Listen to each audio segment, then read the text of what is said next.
create UV maps on it, and then design the UV layout, and we'll discuss all that or what that means. And then I will then use that UV layout to create a texture on it. Okay, so here's the process. First step is to create a exterior box, and here it is.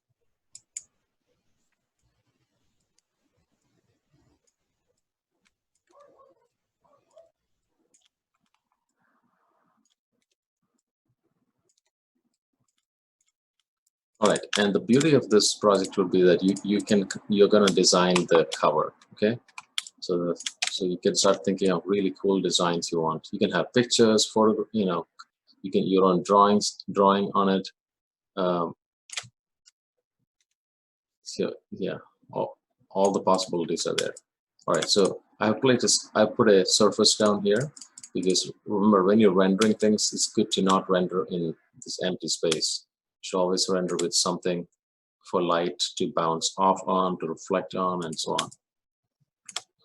Okay, here it is. And now I'm going to create the UV editor layout here. So here it is. This is the default view of this. And now I'm going to, yeah, this should be it.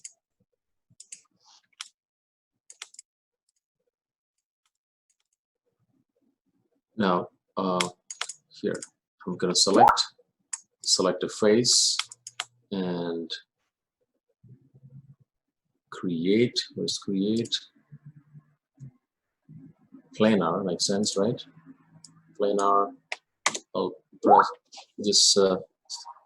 press W to see what direction I'm choosing. So this is X. So project from X, and I'm choosing to keep image height width ratio. I'm choosing that and say apply.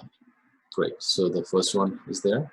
Then I like to go to the opposite side because that keeps the same axis. So this also would be X. So I'll just say that. Then I'll choose say something else. This one is going to be Z. So Z. This one also will therefore be Z. This one is going to be Y. And the opposite of that is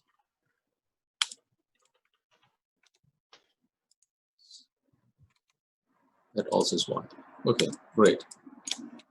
So you see I did all that. Now I can see it all separately.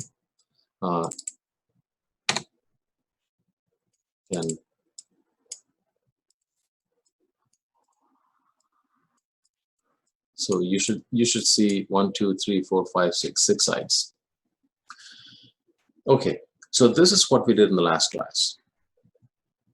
The next thing we're going to do is called designing the layout. Hold on.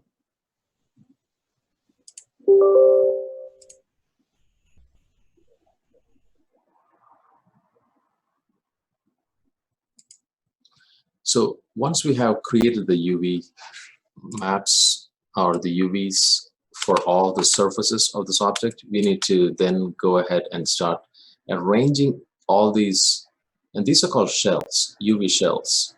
We need to arrange all these UV shells within this small area. See, from 0 to 1, 0 to 1. This little square here. All this should be arranged tightly into this. Now, to do this correctly,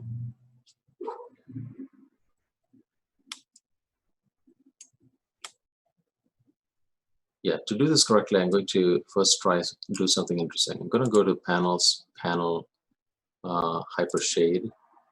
So you see you remember or hyper shade, right?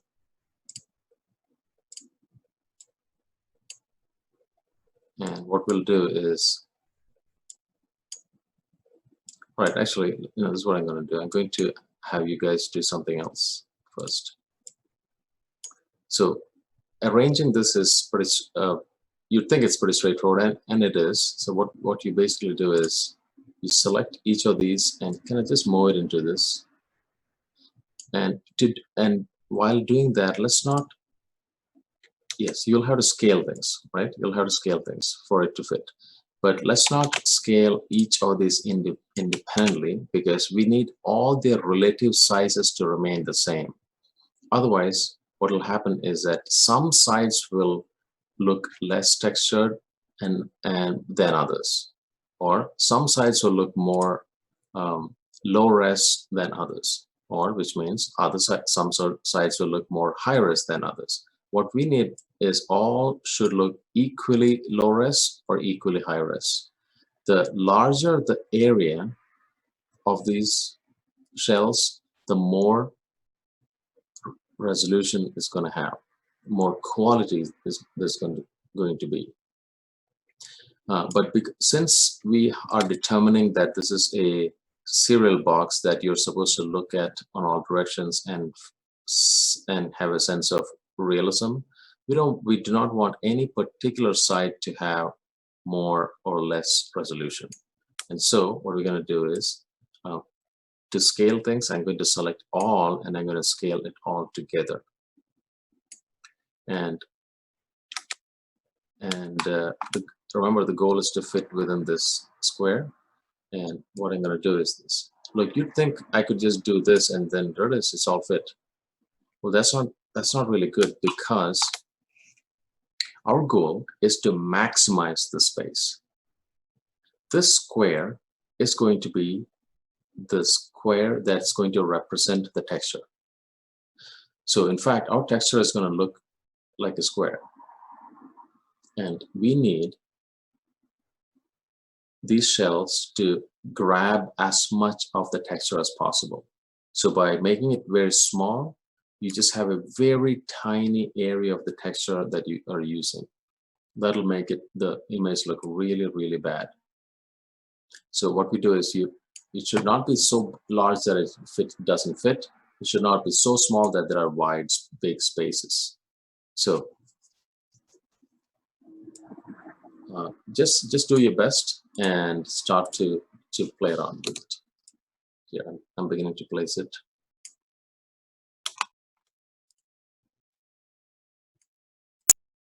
So you do a first pass, and then you'll quickly realize that, okay, I need to move things around and so on. Now, there are some tools that that we can start using. You can certainly turn it like this. And for now, this first pass, guys, I want you guys to just get comfortable with it. So you can move and scale like this. So just using movement and scaling, just try to fit it all in, and then we'll look at a little more sophisticated tools very shortly. Here it is. Now everything is done except this. You see, no place to go. This means, well, maybe I'm not thinking of the arrangement a little. I need to find a better way to arrange all this. All right, so let's see. Will this work?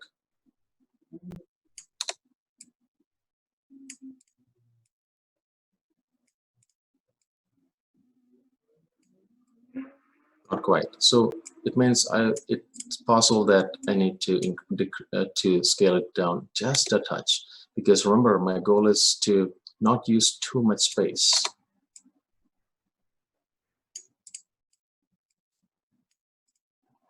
Will this work? Is there any space? No. Or maybe what if this vertical? No, it won't. Okay, so I'm almost there. Scaling it all together. If 5 people do this, they will end up with 5 different designs, and that's okay. You understand, guys? That's okay. That is, maybe you put it somewhere here, and maybe this goes here. It doesn't matter. It simply doesn't matter. Not at this stage, at least. Okay, look at that. It's not bad. Cool. So this is the best I feel I can do. Then the question is, what about all this space? Well, all that space, yeah, frankly, got wasted.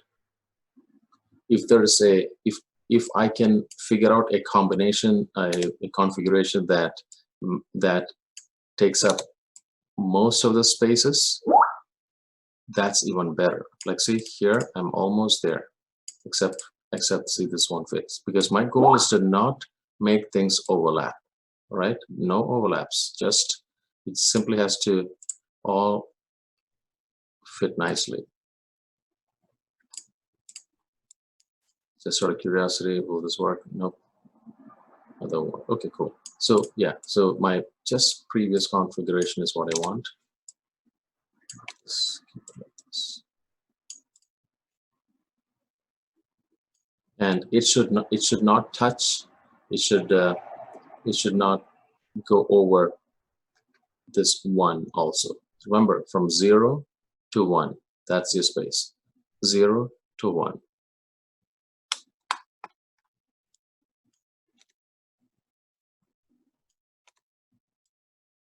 Now, why are we scaling equally? Like, why can't I scale just one separately? Because the moment I scale one on its own, that particular one is going to have either less resolution or more resolution compared to the rest. And that will immediately make the entire object look ugly.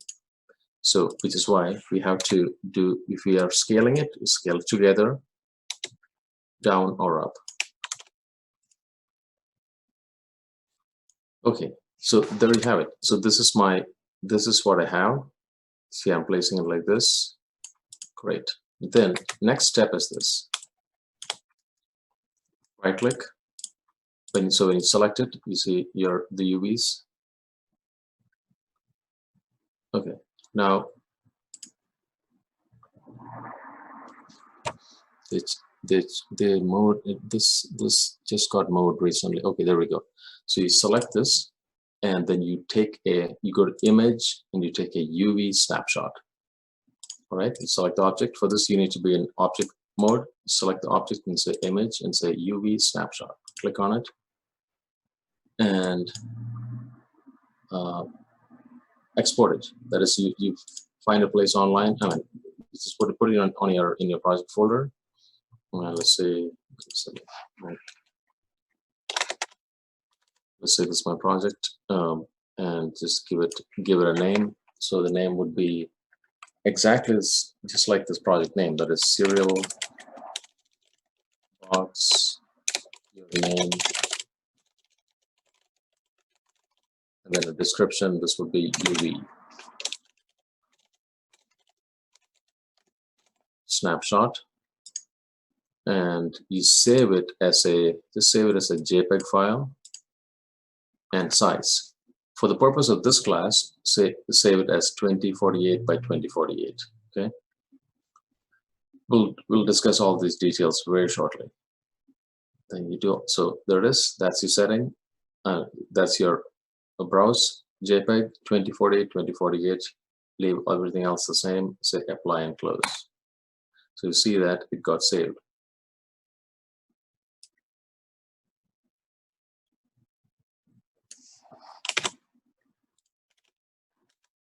So when you go, and this is what it looks like. When you go to your folder, you'll see you got this image here. It doesn't look like much, but when you double click it, you'll see the magic. What you see is it's a black and white image showing the outline of of this design that you created. This is called the UV layout. Okay, this is a pretty rough layout, just for the purpose of the class to just get comfortable with arranging things in this small tight space. This is the UV layout that is going to be a template to create your final material.